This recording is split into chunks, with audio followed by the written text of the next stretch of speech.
on the part of the EDC of Douglas County. Very pleased that you would take some time to be with us this afternoon. I know it's been an interesting year for all of us, but I think in the midst of some of the many challenges and the reworks and the pivots and the repivots that we've had to make as a community, as a country for that matter, as businesses, there are a lot of good things that have happened in the last year. There's a lot of positive stories, a lot of good things happening, a lot of momentum. And we're appreciative of you taking the time to spend a little bit of the afternoon with us today to kind of go over some of those things and maybe talk a little bit about what the future holds or what we see maybe a little bit in the crystal ball going forward. And you know, this meeting is going to be an hour. There will be an opportunity for maybe to stay over a little longer. If we're going to have Q&A at the end, so if anybody wants to stay a little bit longer, feel free to do so. We'll have the opportunity to do that. We're also going to make not only the meeting, the video of the meeting, but also there's a video that Lindsay has put together, Lindsay Slater has put together, we'll talk about in a little bit, that will be available also, that we'll be sending out later. So there'll be plenty of opportunities to review. And then as always, if you have questions, if there are things that you're interested in that you'd like to follow up or pursue, please take advantage of the opportunity to contact me, to contact Ryan, Bonnie, anybody at the Chamber, EDC, and we're happy to talk to you and provide whatever information that we can. So I want to make sure that people are aware of that. Next, I want to very briefly introduce other folks who are helping and will be part of the program in one way or another this afternoon. Bonnie Lowe, CEO of the Lawrence Chamber, is with us and will be participating. Ryan Rains, who's the Business Development and Programs Manager, particularly focused on entrepreneurship at the Chamber, is also with us and a big part of the presentation. Marilyn Heck, who's Board Chair for the EDC of Douglas County, is with us and is going to be part of our program. And then Kirsten Flory, who's the 2021 Board Chair for the Chamber of Lawrence, is also with us. And again, appreciate the work of all these folks. And in particular, in my case, I was gone for an extended period over the holidays, and fortunately, other folks picked up the slack and kept things moving. So very pleased to have the participation and the help of everyone here. I mentioned a moment ago that we have a video from Lindsay Slater, and those of you who have been around the Chamber and the EDC are very familiar with the genius and the skills of the Chamber's very own Director or Vice President of Communications, Lindsay Slater, who has an incredible knack for communicating almost anything in ways that tell the story that are actually better than the story sometimes is, believe it or not. And Lindsay has put together another one of her brief videos, which encapsulates in a few brief minutes an incredible set of accomplishments and activities that the EDC was involved with and the community and the county have seen over the last year. With that, I'd like Lindsay to cue the video. You're too kind, Steve. But I love flattery. I'll take it. Okay, so you should see a black screen, yes? Yes, we see a black screen. Excellent. All right, here we go.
again, it sells in a few short minutes, gives a great overview of the types of activities and a lot of the things that have occurred over the last year. And it's kind of a strange thing because now we're going to spend 40 minutes trying to develop a little bit on what Lindsay did such a great job in showcasing in about 5 minutes. But that's the task, a tough act to follow, but we'll do the best we can to kind of fill in some of the blanks and give a little more detail about some of these things that have happened over the last year. But again, thanks to Lindsay for another job well done. What we'd like to do now is kind of go down through a list of some of these activity areas and then talk a little bit more about some of the things that have occurred in each, to kind of give you a little bit more depth in terms of what has been going on and what are some of the things that we're seeing, what are some of the things that we've been involved with in this, albeit strange, but very active year for the EDC and for the Chamber.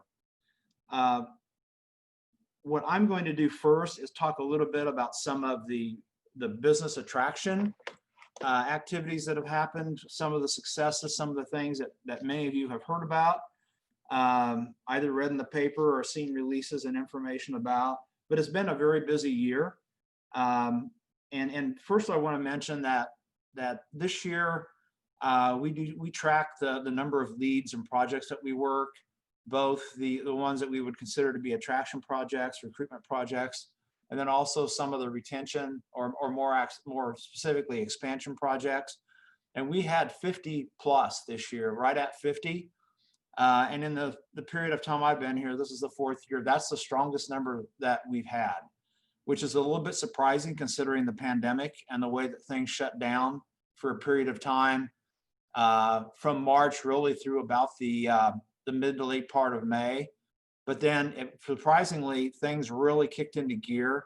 And the last part of the year has been very, very strong. A number of projects of a variety of types, but a very active year. And I've also been pleased that, particularly I think with the advent of having the spec building, it's given us an opportunity to respond to a lot more of those. And it doesn't mean that you're necessarily going to get the project, but at least gets Lawrence and our community in front of people, and having that building as something that we can put out there for people to take a look at. If nothing else, maybe get them to visit the community, take a look at Lawrence as a location. I think that's been a very positive thing for us, and I think it's helped us considerably in terms of the level of activity and also our ability to respond to some of these opportunities that we're seeing.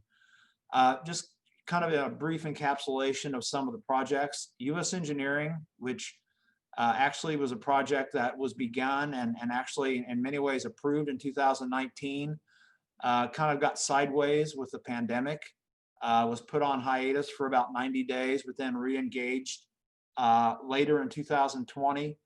And they are currently working on the site. There's site work taking place out at Lawrence Venture Park in their proposed site.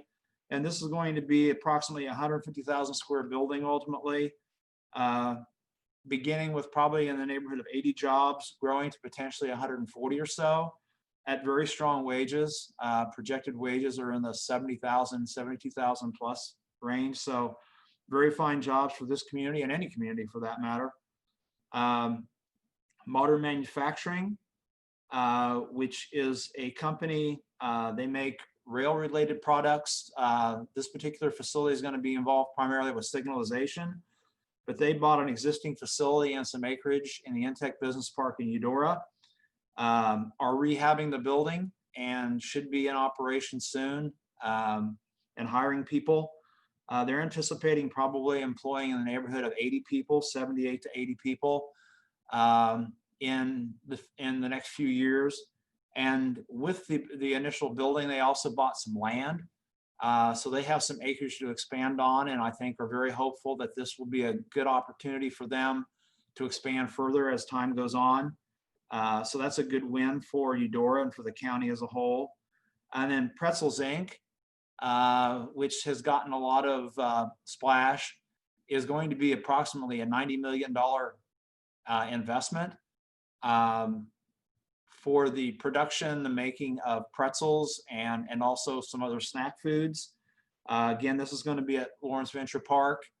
Site work is underway, and in addition to the approximately $90 million of investment, they're going to be building around 150,000 square foot building and employing probably in the neighborhood of 280 jobs over the next 4 to 5 years. The company and some of us have met some of the folks. They seem like an outstanding group, very interested in Lawrence, very pleased to be here. And again, site work is underway, and we're really anticipating that building coming out of the ground. And I think hopes are that they'll have the building completed and start to bring in equipment sometime in the summer, late summer of this year, and be in operation before the end of the year. So that's a great story for Lawrence. And then something that I think the Journal World covered a little bit earlier in the year, but hasn't, particularly with COVID, hasn't gotten a lot of attention since, is the fact that Payless Shoes is relocated their operational headquarters and administrative operations to Lawrence from Topeka. They're out on Wakarusa, and I think the anticipation was that they'd have probably in the neighborhood of 75 or 80 jobs. But with the pandemic and COVID, for the most part, they have been working remotely to this point. We have had some conversations with some of the folks there, and they seem to be very interested in being integrated into the community and being part of the community. And as we get past the pandemic and they can get more active, it will, one, mean they'll have a greater presence in the community, and they will also likely have a significantly larger number of people on site as opposed to working remotely as they are currently. So that's kind of a brief overview of some of the recruitment projects. And with that, I'm going to hand it over to Ryan to talk about some things now regarding entrepreneurship. Thanks, Steve. Some of the things regarding entrepreneurship from the last year. An exciting year. I came onto the Chambers team in March, and exciting time to join in a lot of different ways. Glad to be on the team. I joke that I jumped on a moving bus, so a lot of good things already happening, right? And so we're just building on the foundation that was already laid in a lot of ways. So our partners over at the BTBC with phase 3, obviously, that you've likely heard about by now, with 250 jobs, $15 million in salaries, and then being able to pull that funding in from the EDA, Kansas Commerce, endowment, and this is all working towards the KU's Innovation Park. So we think about some of the other communities around us, like Iowa State and some other areas that have these innovation parks. So we're excited to continue to make progress towards that with our partners at the BTBC. And then in terms of sort of starting something new, Launch Lawrence has been a piece of the puzzle that we've worked on. So Launch Lawrence has created a couple spaces for students and other folks in the community to come together and make pitches where they present an idea. Some of them already have businesses that are up and going, and they're looking for feedback, advisors, mentors, and financial investments. And then some of them are students who have an interest in entrepreneurship or maybe an idea, but they're not sure where to go next. And so Kyle Johnson from Bixie has a nonprofit called Launch Lawrence. And so we've been supporting that, and they create these spaces.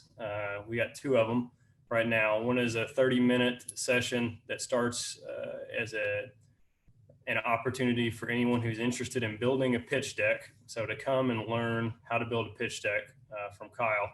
And then the follow-up to that is about an hour where folks can sign up and come in and make a presentation and then get feedback. And Kyle's done this a lot with investors across the country. And so it's a great resource for us. He has had countless folks follow up with him after these sessions to get more mentoring. And he's been very glad to do that. And so it's certainly not the whole puzzle, but it's a piece of the puzzle. And we think it's an important investment. That also is we have a partnership there with the Entrepreneurial Club on campus, which is also exciting. So that's helping kind of feed some of these ideas and try to help them find their next steps. And then finally, the Douglas County Entrepreneurial Support Network, which we've been investing in just through support and presence. And so that's been a collaboration to try to pull together some different resource providers in the community, because we all know about different resources that are available, but sometimes knowing about your resources and knowing about my resources is a challenge. And so we've worked with this group to pull together those resource providers so that we can be more in the know with each other about the resources that are available for folks in our community. And so a recent example of this was someone in that group knew a couple small business owners that were interested in starting a new packing and wrapping facility as part of a solution for a current gap that we have in our local food system, and as a regional solution, so to bring money into the community as well. They knew about this, and so they reached out to some of us that were also on a call and got us together to hear this pitch. And so through that process, we've now reached out to Commerce, and we're having ongoing conversations with the state now to find out about different federal and state programs that would exist to support this. And so again, being a part of that, helping them get the organizational structure up and going and get these meetings happening so that we can continue to spin off growth. Thanks, Steve. Very good. Thank you, Ryan. One of the other things that we're engaged with on an ongoing basis is working with our existing business base. And that constitutes a variety and a vast array of different types of companies. We wanted to highlight a couple and then talk about some other support things that we've worked on. And Ryan and I are going to kind of tag team on this piece. And first, I want to mention Marland Construction, longtime Lawrence business that recently was interested in doing something in terms of expanding and having a more consolidated headquarters. They identified and were interested in I call it the Silverback building, other folks call it the Zimmerman building, but on 19th Street, which is a building that has some history, perhaps not in the best shape now. There's some additional property there that they felt could have some value. And so they have determined, and they worked with the city, folks on this call, Britt and Diane in particular, to and Jeff Crick, to move this forward. And they're going to be consolidating and putting their headquarters on that property and rehabbing that building. And then there's enough space on the property that kind of in a second phase, they're anticipating perhaps building another building that then could be space for other companies, other businesses. And this helps revitalize that 19th Street corridor. And I think will be a very positive improvement for that area. And with that, Ryan.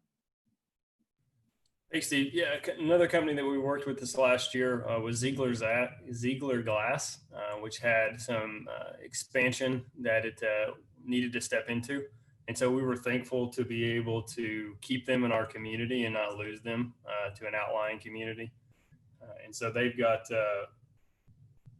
several different ways they're looking at growing. And for the size that they are, quite a bit of growth. And so we were just, excited to, again, pull together our different partners and find ways to, thankfully, to be able to keep them here in the community for their growth as they recently moved and are continuing to expand. One of the things too, and this has been a big activity for not only the Chamber and EDC, but for people throughout the community, was to try to do what we could and access the resources that were available, that we had the potential to access to help support the business community. And there's been a number of those, and we were very involved in a couple of them. Specifically, we worked very closely with a number of other parties and working with Douglas County for the determination and the distribution of the CARES Act fund that came directly to the county from the state. And thanks to the commissioners and the process that we went through, there was a significant amount of money that ultimately made its way into the hands of Douglas County businesses. And it was a very collaborative process. There were some partnerships built that I don't believe heretofore existed, or certainly not at the level. So I think this is an example of how you can pull parties together and work as a community in its entirety to advance the opportunities and to help support businesses in the community. So that was very positive. And then we were also very active in supporting, counseling, whatever we could do to help local businesses that were interested in applying for some of the other state and federal funds, the state spark funds in particular. And I don't know if this is the final accounting, but towards the end of the year, from that primary fund, there's almost $3.5 million of money had come from the state spark process to Douglas County businesses. And that's in addition to the $4.7 million roughly that the county made available for business support of in various ways through the Douglas County CARES Act funds. So that's a significant shot in the arm for companies in our community, that many of them who have really struggled through the pandemic. So, and then the other part that I don't want to mention is, again, and this a lot of credit to Lindsay again, the Chamber EDC, I think, did a great job of communicating resources and information, not only about the pandemic, about resources that were available, about where to get help, about where assistance was available. And I think that's another one of those things that's very important for us as a Chamber EDC to do, is to communicate that kind of information to make sure that people have access to resources. So again, credit to the entire staff, and particularly for Lindsay for coordinating that.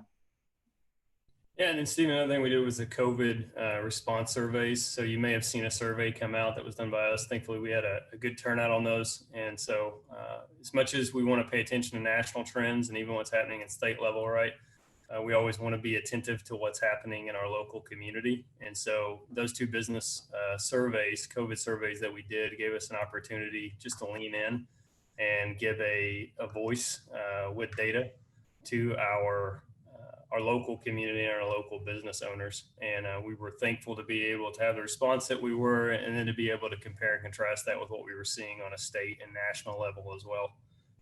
And then I think one of the things that we'll hear about in 2021 is there is a local manufacturer that's currently in 5,000 square feet, and they're looking to move to a facility with 25,000 square feet. They're looking at tripling their employee base in the next 3 to 5 years. And that's a local company who has already grown from 300,000 to over $1 million in revenue. And so I expect that we'll hear more news about them in 2021 as we work to help them meet their goals. Yeah, in addition to the company that Ryan just mentioned, we have a number of other companies in the community that have experienced some pretty substantial expansion over this past year. Beginning with, first I'll list Standard Beverage, who will be expanding their facility in Lawrence by about 118,000 square feet, hiring 16 new employees potentially, and making about a $13.5 million investment in real estate alone. We also have Mcfarland Aviation, which is a great story in the county. You can call them from Baldwin City. I tend to say that they're from Vinland. They're located basically at the Vinland Airport. But Mcfarland's a great success story. Company manufacturing and distributing aviation parts around the world. They did approximately 25,000 square foot expansion this year, one of several that they've done. And I think that plans are in the works to do perhaps another expansion in the not too distant future, probably in 2021. But a great local story. They're approaching 100 employees, a great family atmosphere, a great set of people. It's just an incredible company that continues to grow. And then many of you have seen the information about Plasticon. They were able to, working with the state and able to access some of the Spark funds that were dedicated for PPE and COVID-related manufacturing. And they announced, I believe it was in September, they're going to be adding about 40 jobs for the production of vials for COVID and other medical test kits. When they're at peak production, they'll be making like 11 million of these vials per week. So an incredible automated process, a lot of technology involved. And Plasticon has had a strong history and has been expanding. They added 50,000 square feet a couple of years ago. And this went into some of that space. And then we have a kind of a premiere for you this afternoon. There is another Plasticon project that was completed or was approved prior to the end of the year. That has not been publicly announced, which we're going to be premiering today. And in that process or project, Plasticon Lawrence was competing with their California facility for a production line. It's called the cap fill operation that again has some connection to COVID and COVID related activities and opportunities. And we're able again to work with the state, receive some additional Spark funds, and they're going to be adding a cap fill line, which will be adding approximately 50 jobs here in Lawrence, on top of the 40 jobs associated with the other project that we'd already mentioned that's already been announced. So again, a company in Lawrence, in East Hills Business Park, continues to grow and do well. And I think as they have expanded, they've just expanded their opportunities for more. So again, a couple of great things from Plasticon, but overall a really strong story in terms of Lawrence companies expanding this year. One of the things that certainly has to be part of a conversation like this is how do we get things done?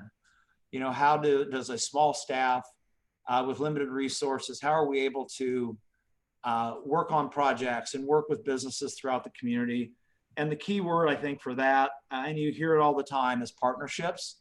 And so we want to just here in a few brief minutes, kind of go over some of the partnerships that we have and the people that we work with on a daily basis to get things done. Yeah, so I guess these are sort of shout outs, aren't they, Steve? Yeah, more or less. We'll give a shout out to our friends at KU and the BTVC and the KU Alumni Association, who have all been really great partners to work with in 2020. And we look forward to the things that are cooking and seeing the fruit of those efforts in 2021. Yeah, and another big one, and I know Kevin Kelly is on the call today. Peasley Tech is an incredible partner, and even more so, an incredible asset to this community. You know, one of the things that's critically important is training. Workforce is the key to economic success. That has been the case. That is the case. That will continue to be the case.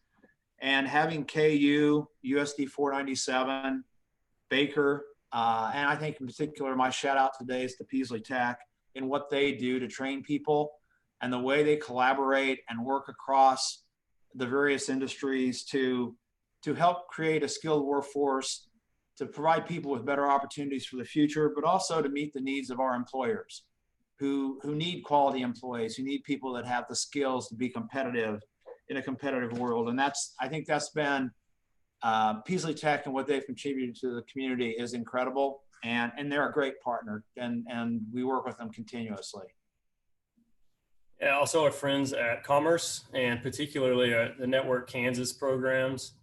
So this last year, they capped our e-community program at $100,000, and that's the gap financing loan program, and they put a floor rate on it at 4%.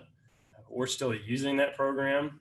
We've had 2 loans through it so far. We've got another 6 months for the rest of the program, and I don't believe that we will have any problem using the rest of those gap funds. But I can tell you, Shelly Pash is our partner there, and I joke with Shelly every time I reach out to her, I find out about a new bucket of money that I didn't know about before. And so they've just been a wonderful resource to creatively try to find ways. We've got a software company, right, that we've been working with more recently to try to find ways to find for investment that's particularly good for the founder of the company. And so they continue to be creative and try to find creative ways to support our growth here in our community. And then also the public entities that we've been working with, Douglas County, which I mentioned earlier, and their support for local businesses through the CARES Act funds.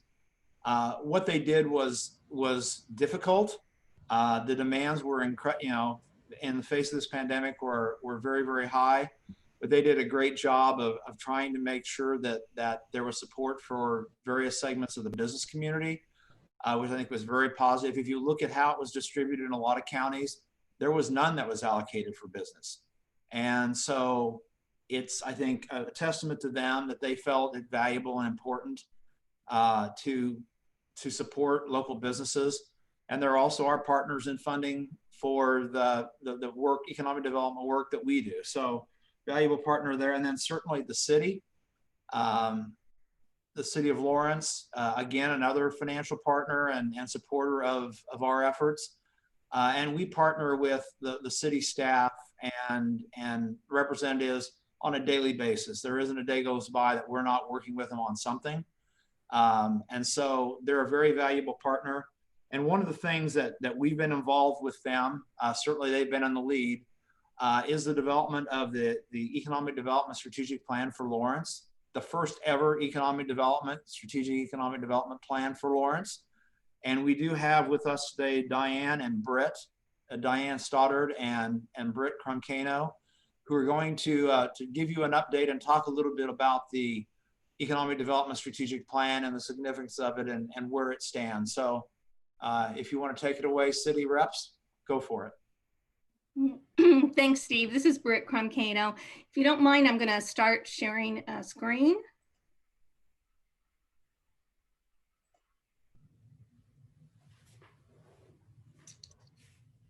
Let me see if I can get this all to work properly.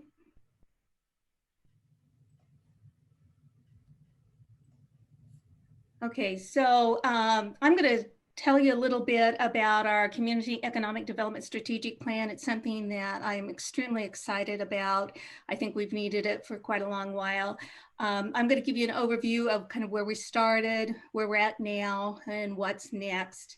But basically, I consider this a very exciting journey to make a more stronger, vibrant, equitable, and progressive economy for Lawrence. Where we started, last June, the city hired Ernst & Young's Economic Advisory Group, which specializes in economic development strategic plans, as our consultants to start working on this. And then from there, we formed a project management team, and both Steve and Ryan were part of that project management team, as well as Diane and myself. And then we had a 14-person advisory committee formed. And again, all four of us served on that, as well as multiple other people from the community. During all this time, the consultants are doing background research, but one of the main things that we did, and this primarily took place in August, was extensive stakeholder engagement. We had 11 focus groups, 17 stakeholder input sessions, both paper and electronic surveys, one-on-one interviews. So there was a lot of input gathered during the engagement phase. And from there, Ernst & Young continued on doing benchmark analysis. They benchmarked us against 39 of our peer communities based on size and location. And approximately half of those were university towns. And then they also did a SWOT analysis, a strengths, weaknesses, opportunities, and threats analysis. So what we found out from our stakeholders, they all love Lawrence, but they feel we need to diversify our tax base. And they would like to see us create a more equitable economy for all. And of course, sustain and grow the character and history of Lawrence, preserving that because that's fundamental to who we are. Now, what we found out from benchmarking, we don't have a very diverse economy. Compared to the US average diversity index of 100, Lawrence is at 63.8. We rank 4th highest among our peer communities in the number of restaurants and bars per 10,000 residents. We had fast job growth, but they were for low-paying jobs. Now, this, of course, happened before COVID. We were the 11th highest in income disparity among peer communities. That's the income difference between the top and bottom 20%. We continue to lose young people. We are well positioned for research and innovation. We're the 3rd highest in university R&D expenditures per capita, the 7th highest in new patents, the 6th highest in STEM graduates, and the 7th highest concentration of computer and math workers. We are inherently part of a broader community, and commuting is part of that. We are sandwiched between Topeka and Kansas City, and that's just going to be part of the mix of being part of that broader community. That being said, Lawrence ranked 4th in the fewest number of jobs filled by non-residents. Our biggest commuting concern is the difference in pay levels between the jobs inside and outside of Lawrence. We enjoy a relatively low cost of living, especially compared to either coasts. Compared to the US average of cost of living index of 100, Lawrence is at 93.8.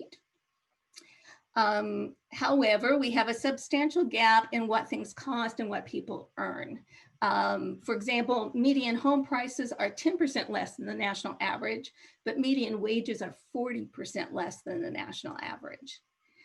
We also have, excuse me, divided perceptions of business friendliness, and also kind of some, I think, different definitions of what that even means. But basically from our surveys and input groups, 57% think we are business friendly and 43% think we are not. Okay, from the SWOT analysis, and I'm not going to go through all of this, I think our strengths and weaknesses, we all are pretty well in tune with those. I'm not sure that we've got any big surprises. Opportunities, of course, lie with being able to, support the riverfront, maybe make us a stronger destination through riverfront attractions. Dense redevelopment and infill policies could help with the affordable housing issue by providing more supply.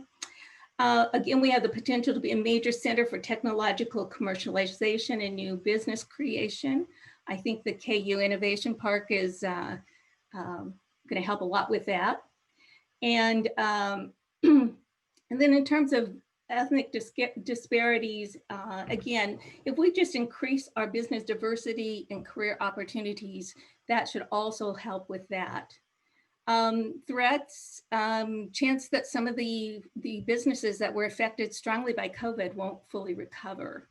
And then also without proactive investments and support, Lawrence could lose career and tax generating business opportunities to other cities. Downtown could become outdated. We lose more young people, and maybe we lose young people as a part of lack of in-person enrollment. And the perceived and real development restrictions could slow redevelopment, increasing the cost of living. So here's the structure of the economic development plan. First of all, the vision statement, which is for 20 years. Lawrence enjoys the most diverse, vibrant, and progressive economy in the Midwest based on a foundation of innovation, sustainability, and inclusion, and supported by collaborative partnerships that advance the equitable well-being of the community. There's 3 main goals here: a diverse economy, a vibrant economy, and a progressive economy. And then under those are a variety of different strategies. And under those strategies are tactics or action steps that are recommended to start working towards those goals. All of these things are done within the lens of our foundational principles, which is inclusion, innovation, and sustainability. And then basically what we're looking for is an equitable well-being of the community. So again, the goals, I'm gonna go over them because I think they're so important. The diverse economy, we diversify the economy to strengthen the tax base, spur entrepreneurship, and offer expanded career pathways. For a vibrant economy, we create policies, programs, and partnerships that enhance the character and culture of the community. For a progressive economy, we make intentional and innovative investments to make our economy more sustainable, connected, and inclusive. And I'm not going to go I'm not going to go through all the strategies that were recommended. I think for goal 1, though, there's several strategies here that the Chamber and BTBC fit in nicely. Goal 2, we create programs, policies and programs to enhance the culture and character, invest in placemaking. I think that gets back to the riverfront. One of the ones I really like is grow Native American businesses, the cultural amenities and related opportunities. I think that's something we've not really done before.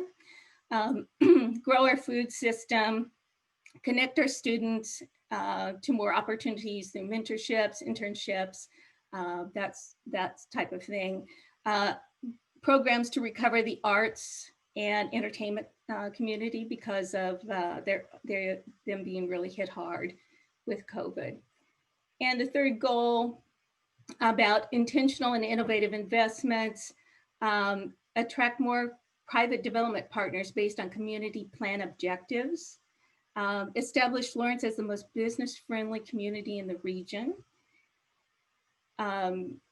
enhance childcare options at all price levels. That's again one of those things that we found was sometimes a barrier to employment and people getting jobs. So then what's next?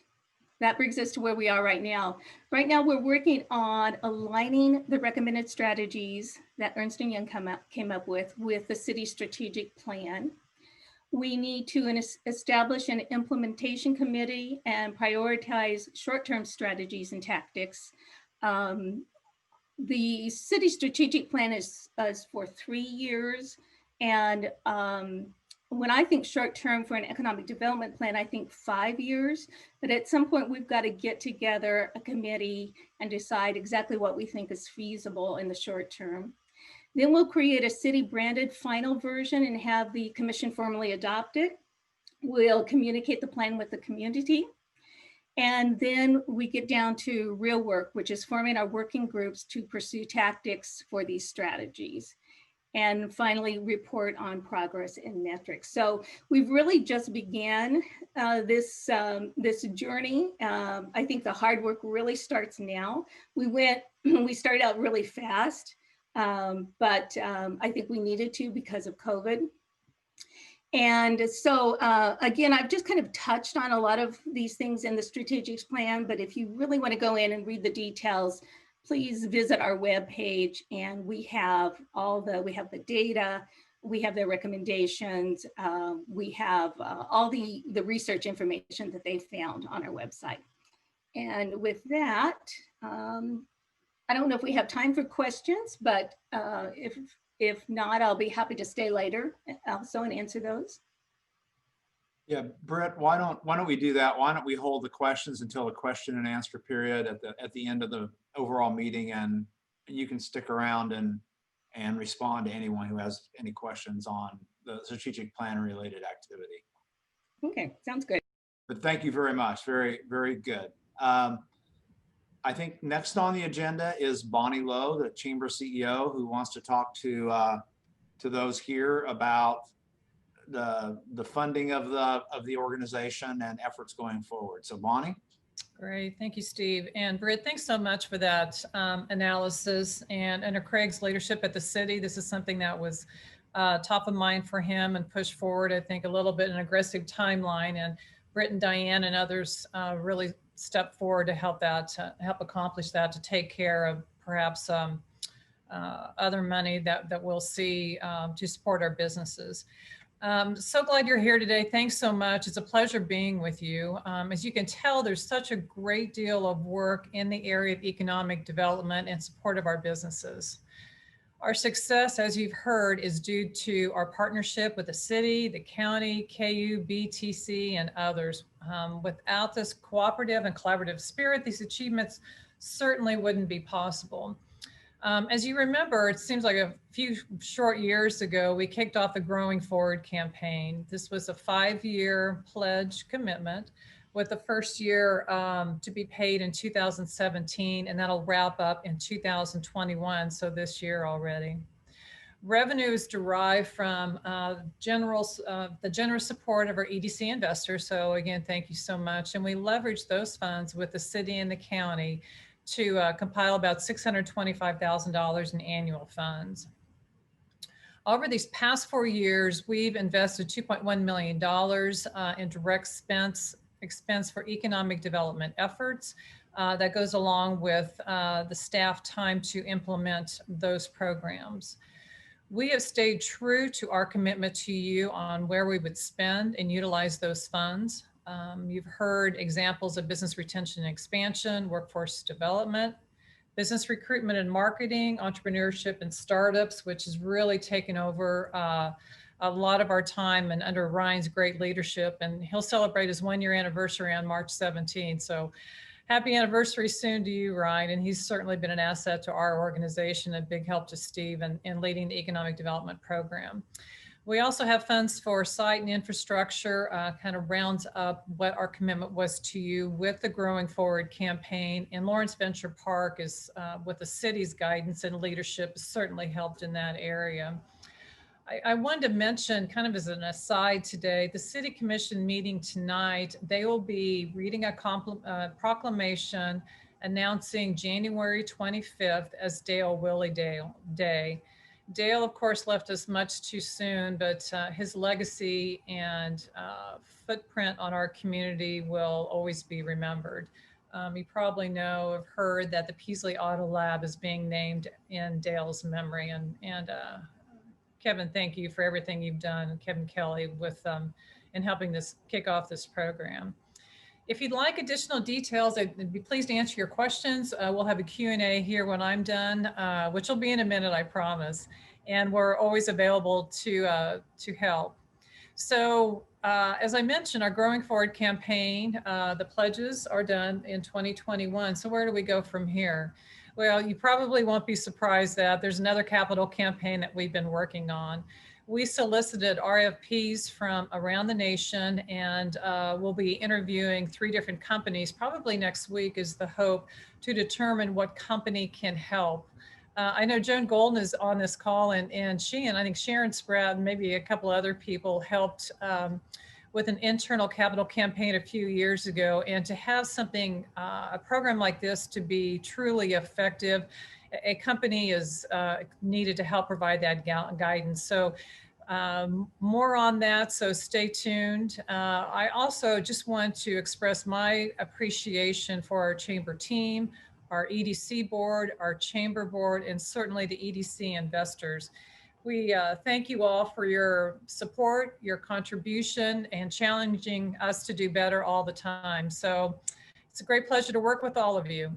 Steve, I'll turn it back over to you. Okay, thank you, Bonnie. We are now at that point in the program, and we're right on schedule. Thank you, Bonnie, for keeping us on track. For the Q&A, the projects and any of the things that Ryan and I have spoken about, these can be questions for Britt and the city staff in regards to the economic development strategic plan that the city is working on and working through the process of. To be addressed to Bonnie in regards to the capital campaign and the funding scenario that she just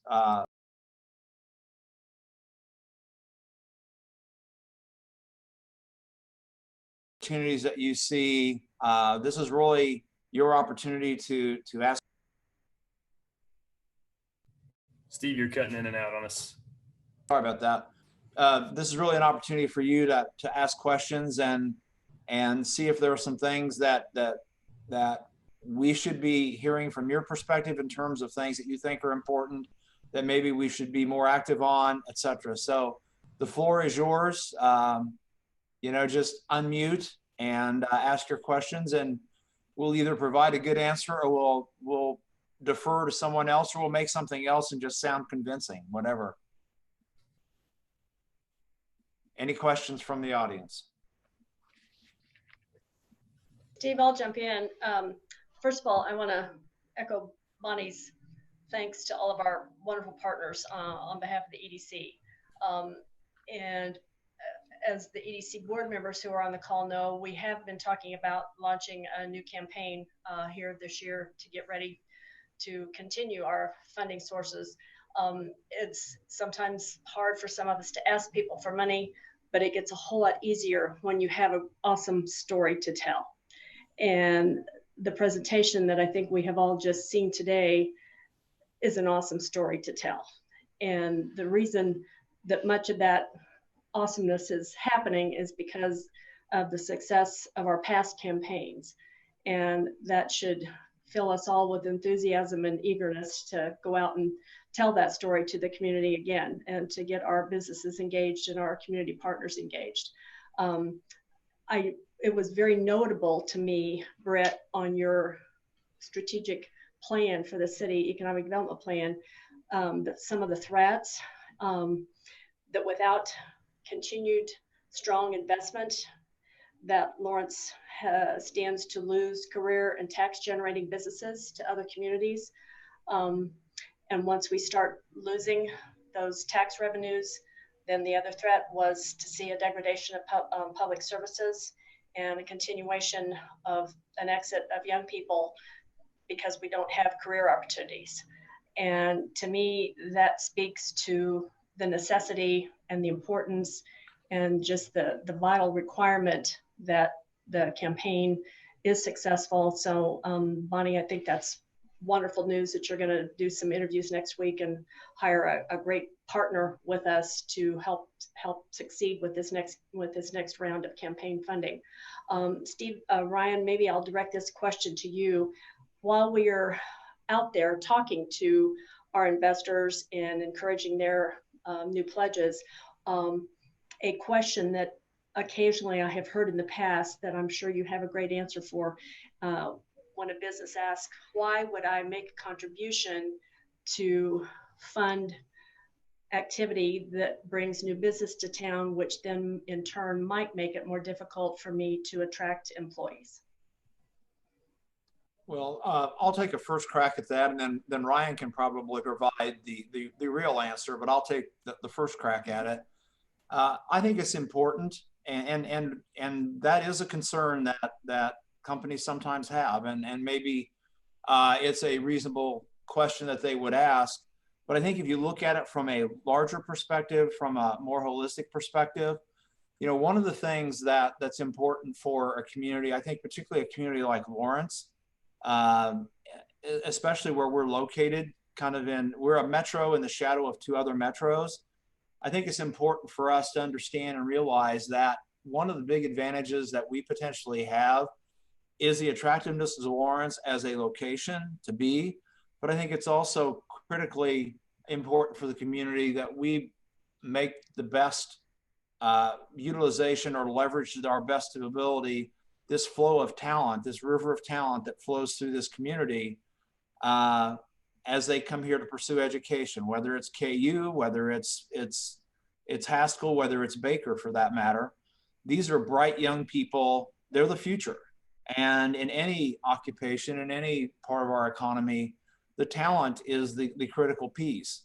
And for us to be attractive and for us to be a community that is appealing to those folks, we need to have opportunities, more opportunities, and also opportunities of more and more variety that meet the needs and the career aspirations of the young people that are giving us the benefit of their presence for a period of time, because we'd like them to stay.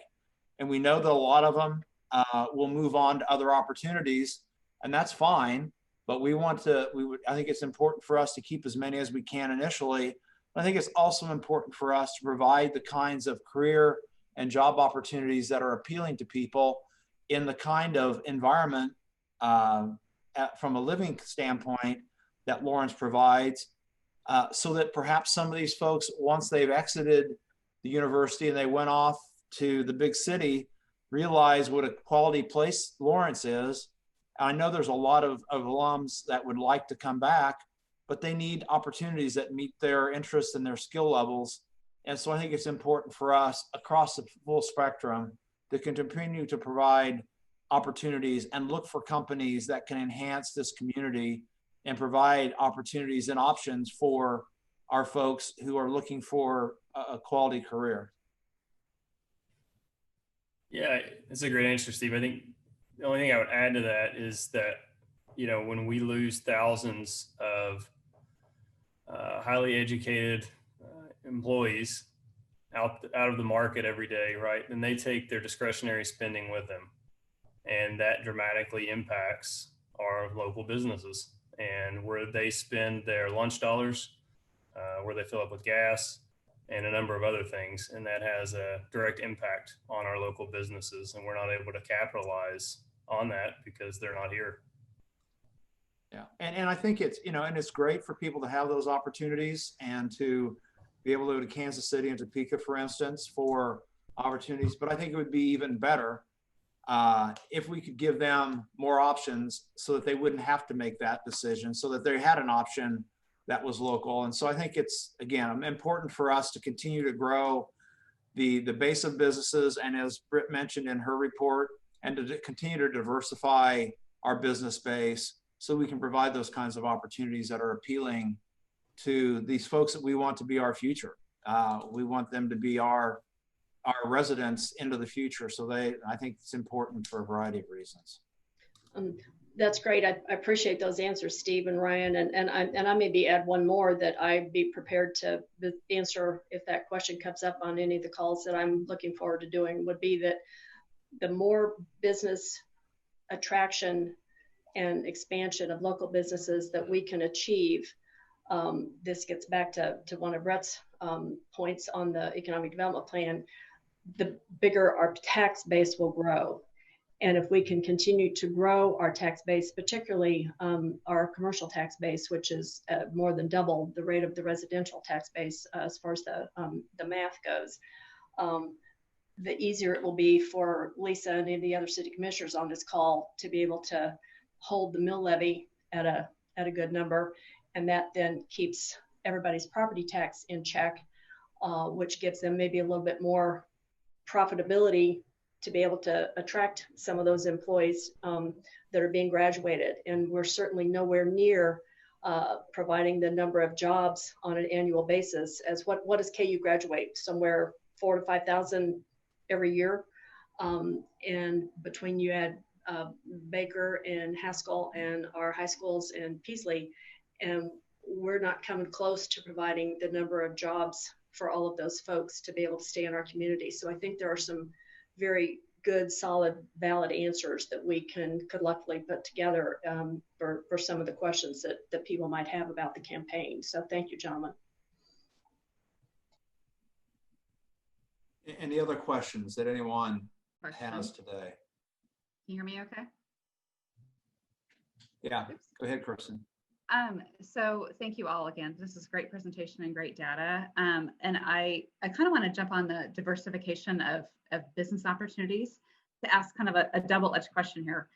First and foremost, what does success look like for us moving forward? And I think probably what I'm hearing and what my thoughts are is that perhaps economic development success for us moving forward is probably not going to look like what it always has traditionally in the past. So if you could paint that picture, what would it look like?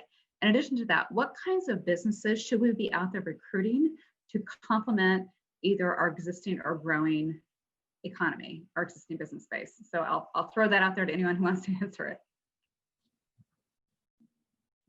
Well, I'll start, and Ryan can follow in, and then really anyone from on this call, I think would be welcome to provide comments. But I think that as has been mentioned a couple times already, and Britt pointed out in her presentation, one of the things that came through in the research that was done by Ernst & Young is that our incomes in this community are not keeping up with the pace of what they need to be, that we don't score well in terms of our income levels relative to cost of living. Even though our cost of living is fairly low, we have a gap.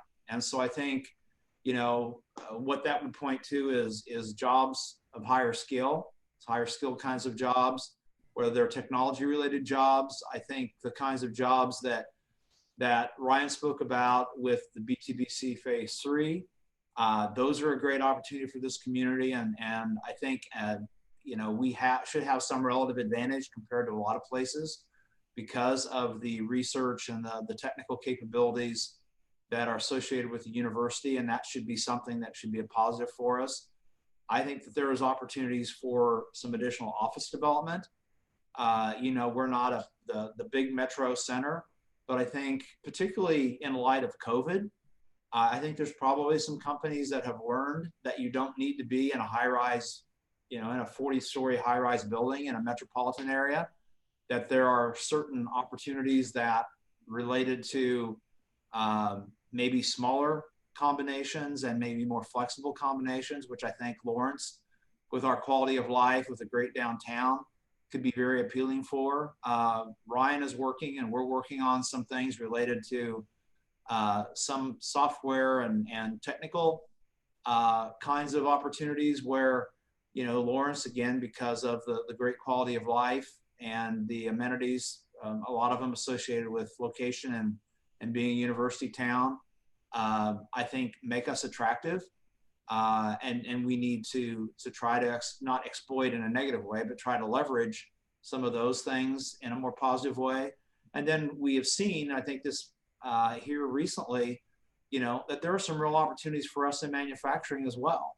And again, we're not probably going to be the location that has the 500,000 square foot manufacturing operation or the 1 million square foot distribution operation. But I think that there definitely is a market for opportunities here. And again, I think, and as I pointed out in my earlier comments, I think the fact that we've had the spec building has been a positive for Lawrence. And it hasn't filled up as quickly as a lot of us would have liked to, but it's gotten us on the map. And it's gotten people to take a look at Lawrence and to maybe understand our proximity to the Kansas City Metro and the quality of our logistics connections, which I think has been a positive for us. And we have a great educational background here. It's a community that's very strongly based on education. And with what Peaslee has been able to do and the way that they can provide very flexible training and get it up to speed very quickly, I think is a real asset. So I think that there are a number of opportunities, but again, pushing for more jobs and better jobs at higher wage levels, I think is important for this community, because if, it gets into affordability, and sometimes it's not so much the price itself, it's just that the income levels aren't suitable to provide the quality of life and allow someone to support a family in the way that they should be able to do. Brian?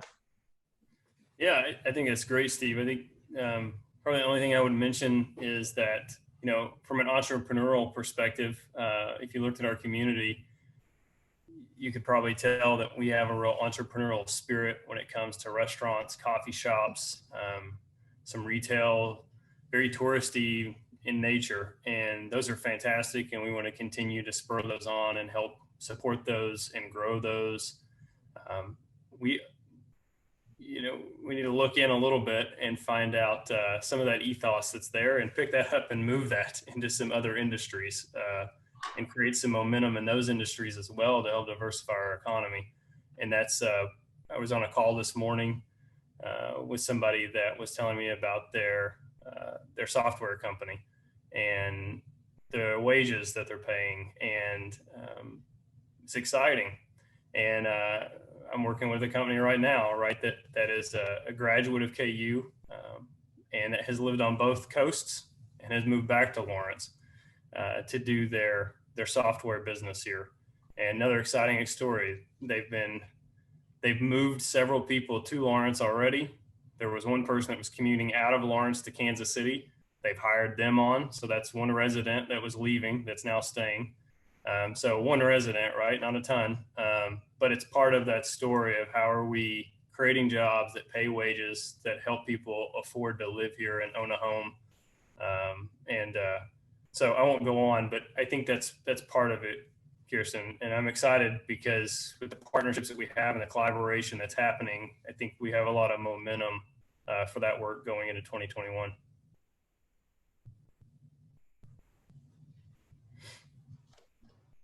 Anyone else?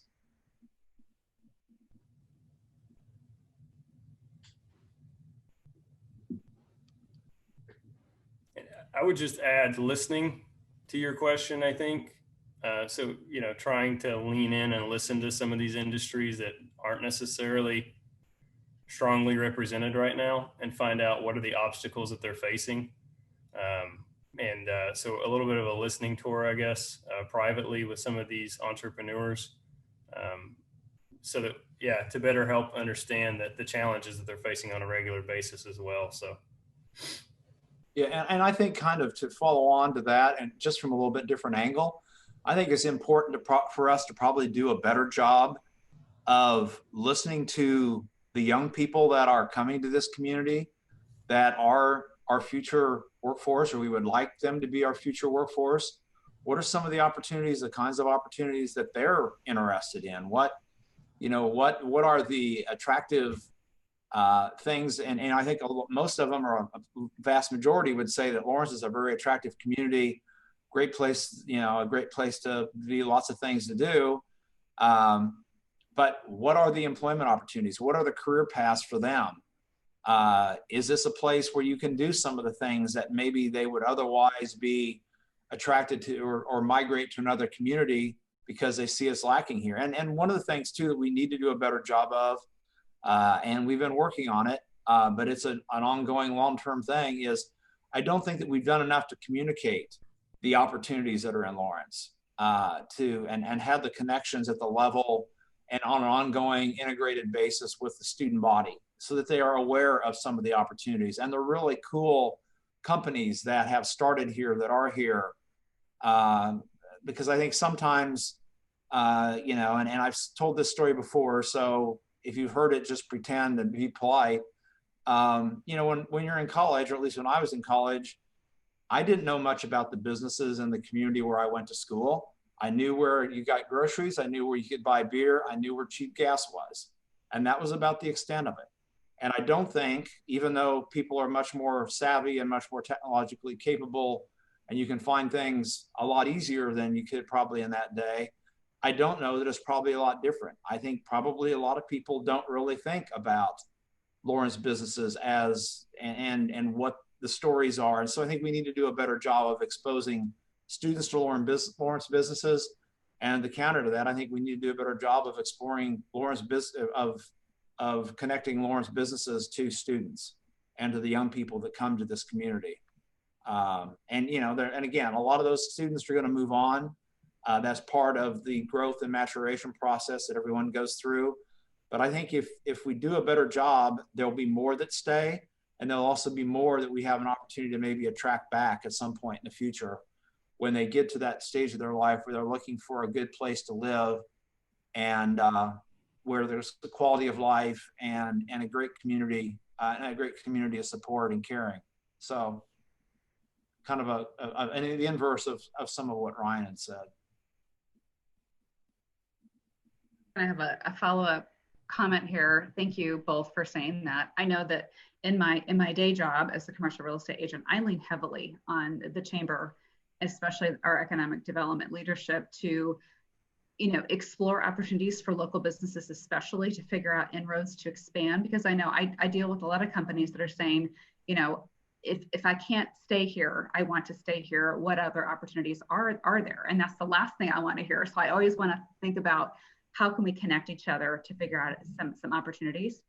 I know Ryan and I were on the phone the other day talking about, like, how do we find out, and I'm going to call it the underground, the underground of a lot of these small business startups that actually already exist in our community, but they're there, but not all of us knows about us. I'm going to challenge all of you that are on the phone right now listening to this conversation, because you're investors in our community and in the economic vitality of us going forward. And we have a variety of strengths, and we have a variety of connections that somebody might not know, what the other hand's doing. So I encourage all of us, we have a very unique, in my opinion, diverse representation of our business economy here on this call together. And you will probably come across somebody that somebody else has no idea who they are. And I know that I'm having conversations all the time, to say, did you know about this company? Did you know about this? Somebody's doing this over there. And we're like, I had no idea. What a great opportunity. Because I think, if anything, our economic development leaders can tell us, it's a lot easier to grow an existing business than to try to recruit a brand new one to the area. So thank you all for all of your work and your support and your foresight to continue to move our community forward. Thank you for that, Kirsten. Those are excellent comments. We're a little bit past 2:10. If there are any questions, we're happy to entertain them. If not, you know, we'll allow you to free yourself up to go on to do other productive things this afternoon. And again, this presentation, the entirety of it, will be available, and we'll be sending it out or sending you a link or access to it here after the meeting. So if anybody wants to follow up and go back and heard something and maybe didn't quite catch it, or just want to have it or provide to others, that would be great as well. You know, there are, again, and I want to reiterate, it's been a really tough and challenging year. And, you know, we've all heard about pivoting, and we've pivoted so many times where about pivoted out. But in the midst of that, there have been a lot of really positive things that have happened in the community and continue to happen in the community. And I think some, as I mentioned earlier, some partnerships have been built and some relationships have been forged, which, were it not in this situation, may not have happened. And I think some of those will be very, very positive and very, very powerful going forward. And so in the midst of, you know, of a bad situation, there have been some really positive things that have happened and are continuing to happen. So we again thank you for your partnership, for your support, for your involvement. You know, if you have thoughts, ideas, please move them forward. Contact any of us at the Chamber or the EDC. We're happy to entertain and try to help or make a difference in whatever way we can. With that, Bonnie, is there anything that you want to close with? No, just a huge thank you to all of you. Thank you so much. Yeah, and again, hopefully the next time we do this, we can do it in more normal, quote, normal circumstances, where we can actually stand and talk and shake hands and hug and maybe have a beverage and a snack. So again, thank you all so much for your attendance. And again, thank you for your support of all different types throughout the year and every year. And I wish you all a great new year and have a great rest of the day.